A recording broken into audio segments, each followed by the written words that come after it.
Olá meus amigos, vim agradecer todos que inscreveu no meu canal no YouTube. E seja bem-vindos novos inscritos. Relato enviado por um inscrito.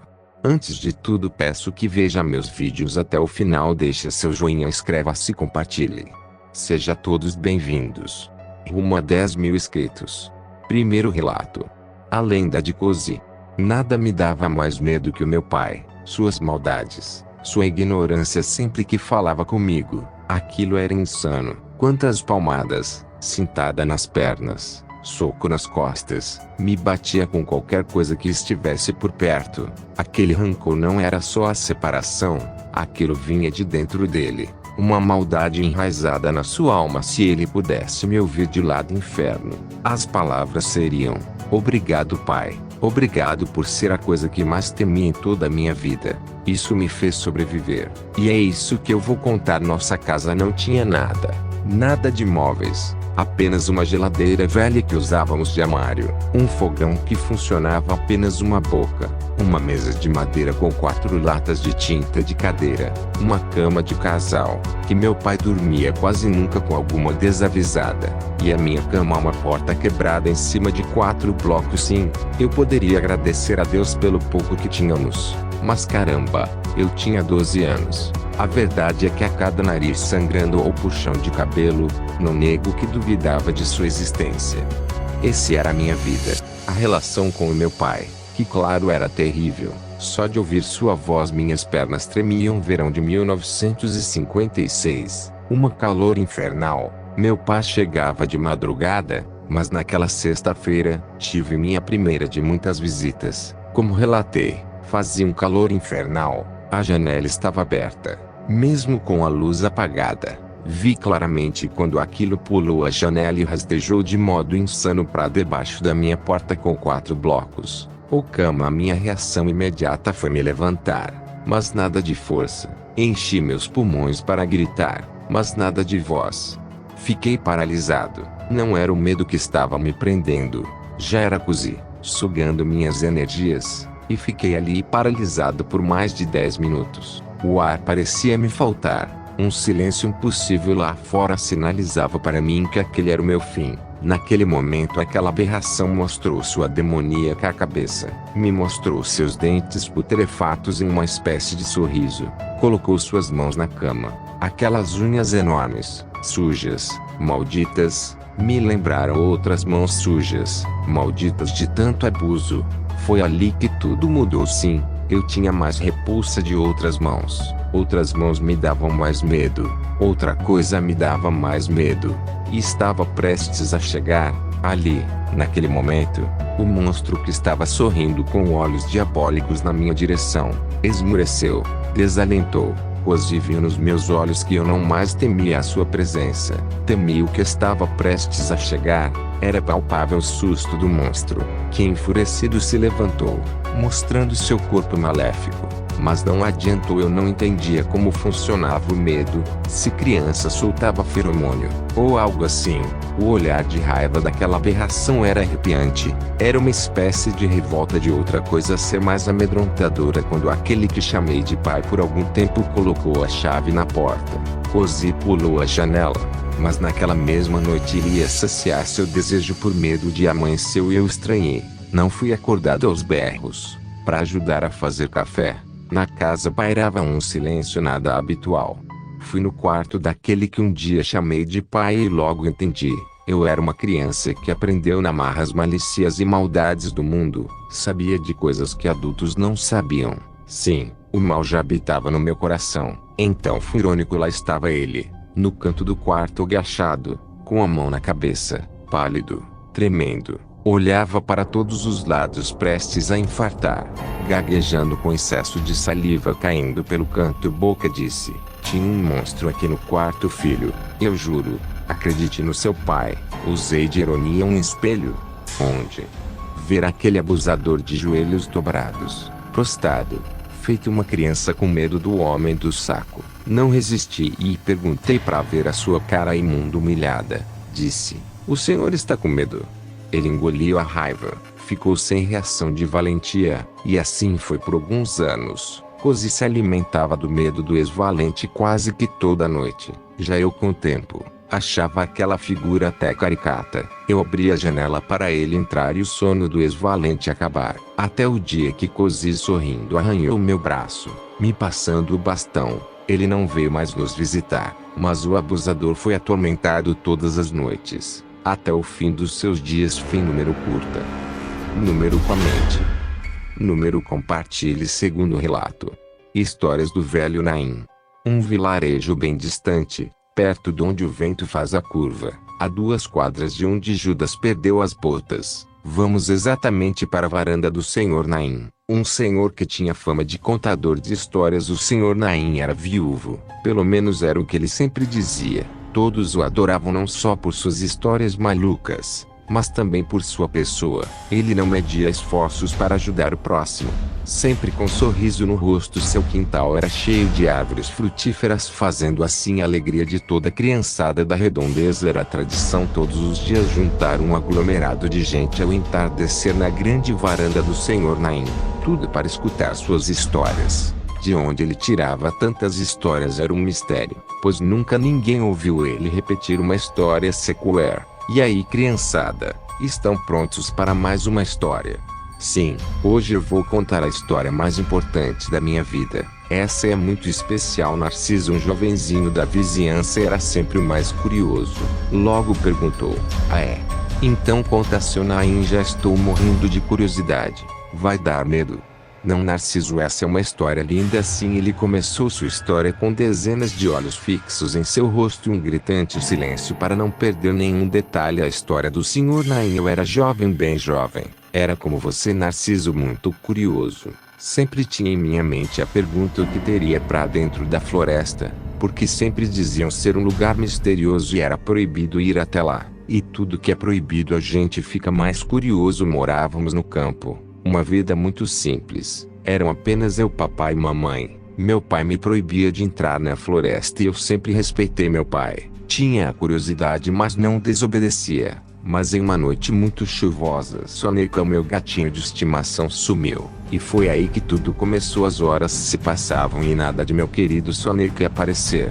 Eu estava ficando louco ouvindo meus pais: "Calma, Naim, ele logo aparece. É gato e gato é assim.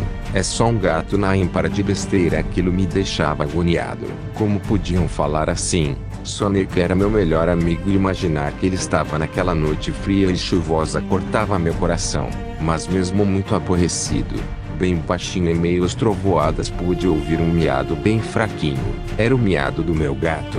Eu tinha certeza que era o Soneca. Logo pensei: é ele. Eu tenho certeza. Tenho que procurar. Meus pais já estavam dormindo, então não tive outra alternativa. Saí na chuva. Meu amiguinho precisava de mim. Eu não podia abandoná-lo. Lembro como se fosse hoje. A chuva estava fria e os trovões eram de arrepiar. Mas me mantive firme. Meu gatinho Soneca precisava de mim. Olhei embaixo de caixas, por trás das árvores, e nada. Eu ficava cada vez mais apavorado. Andei e nada. Mas de repente ouvi o miado novamente e vinha da floresta. Da bendita floresta. Da parte mais escura, mais tenebrosa. Naquele segundo não pensei em desobediência. Eu tinha que salvar meu amiguinho. Então entrei na mata e cada vez mais o miado ficava ainda mais forte. Fui tão longe que não podia mais ver a rua de barro. Nesse momento o medo tomou conta de mim. O medo nos faz impotente. Tira nossa ação. Nos deixa paralisado. Nossa respiração fica ofegante e nosso coração bate muito mais forte. E o meu parecia querer sair pela boca. Naquele momento o escuro era intenso. Eu só podia ouvir meus passos a pisar nos galhos e nas folhas molhadas no chão. Um pavor tomava conta do meu corpo. Parecia que quanto mais eu entrava mata dentro, mais o miado ficava forte. Mas nada do meu querido Soneca. Eu senti o cheiro da podridão das árvores mortas. Não podia ouvir nenhum animal. Só o miado do meu querido Soneca. Eu estava sendo vigiado. Olhava para os lados e não via ninguém. Mas tinha certeza de estar sendo vigiado. Mas como? Estava rodeado por árvores, não tinha ninguém na mata. Só árvores. Foi nesse exato momento que vi uma das coisas mais extraordinárias da minha vida. Era meu gato olhando para uma árvore. Mas não era uma árvore comum. Era uma árvore que se parecia com nós. Nós. Como assim? Deixa ele contar, calma gente, eu vou explicar. Como nós, eu digo com pernas, com braços, até os pequenos galhos faziam a vez da mão daquela estranha árvore. Desculpa, seu Naim, não vou mais atrapalhar. Caramba, Narciso, já atrapalhou, poxa. Fica quieto. Por mais que aquela cena fosse de extremo terror, eu não tive medo, em momento algum tive medo. Soneca veio em minha direção e pulou em meus braços. Me senti aliviado. Então a árvore falou: oi, garoto. Muito lindo seu gatinho. Eu fiquei paralisado. A árvore tinha se dirigido a mim. Não tenha medo, eu sou a natureza, não faço mal algum. Na verdade, hoje está sendo um dia muito bom. Está chovendo, estou molhando minhas raízes. Você não quer imaginar o que é uma raiz ressecada. É claro que eu não poderia imaginar. Eu não poderia imaginar nada daquilo. Depois de algum tempo resolvi falar com o Senhor Árvore, nome que em meio ao medo tinha dado a ele. Senhor Árvore, o Senhor me deixa ir embora. Se meus pais perceberem que não estou em casa, vou ficar de castigo. Sim, meu garoto.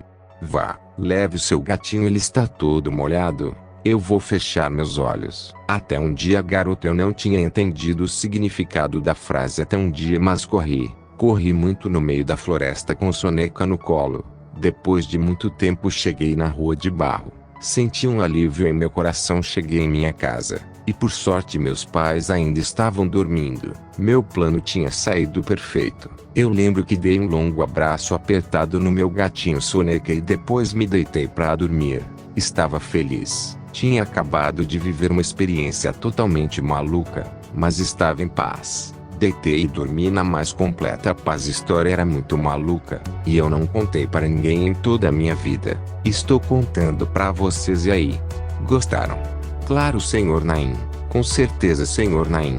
Essa foi a melhor, Senhor Naim. Todos ficaram eufóricos. Diziam ter adorado a história do Senhor Naim.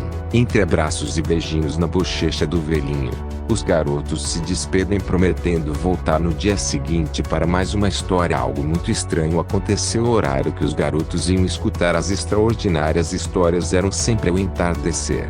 Mas Narciso tinha ficado muito intrigado com a última história. Então logo cedinho foi à casa do Senhor Naim e ao chegar no portão tomou um grande susto, pois no quintal tinha uma coisa enorme que não estava lá no dia anterior. Com a voz trêmula, o garoto Narciso falou: que árvore é essa?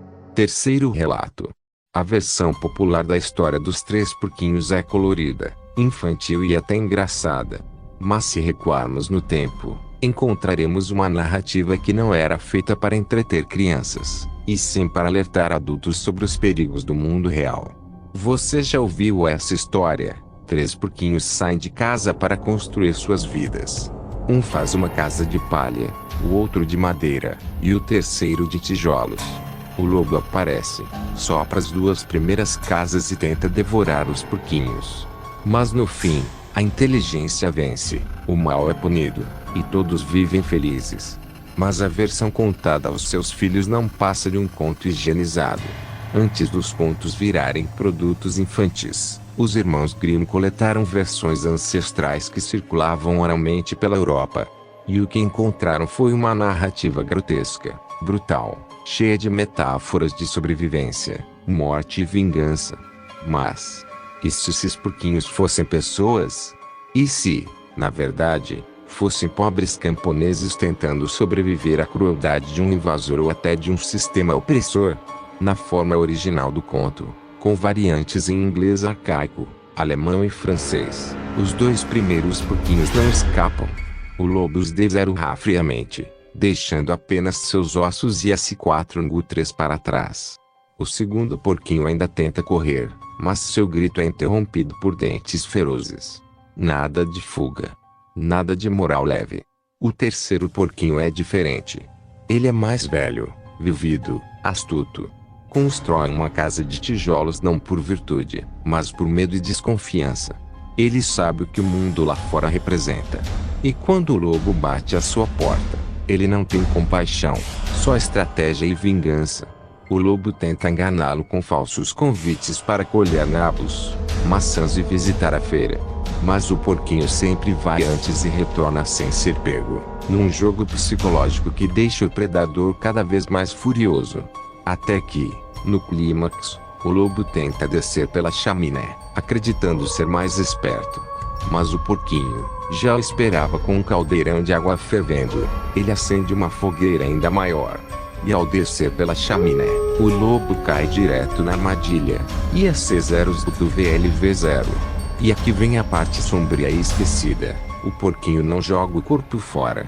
Segundo algumas versões ancestrais, ele escarteja o lobo, prepara a sua carne e a come. Em um banquete de vingança. Um ato brutal, animalesco, ou puramente humano. Esse não era um conto para ensinar boas maneiras. Era uma história criada em tempos de fome, guerra e desespero.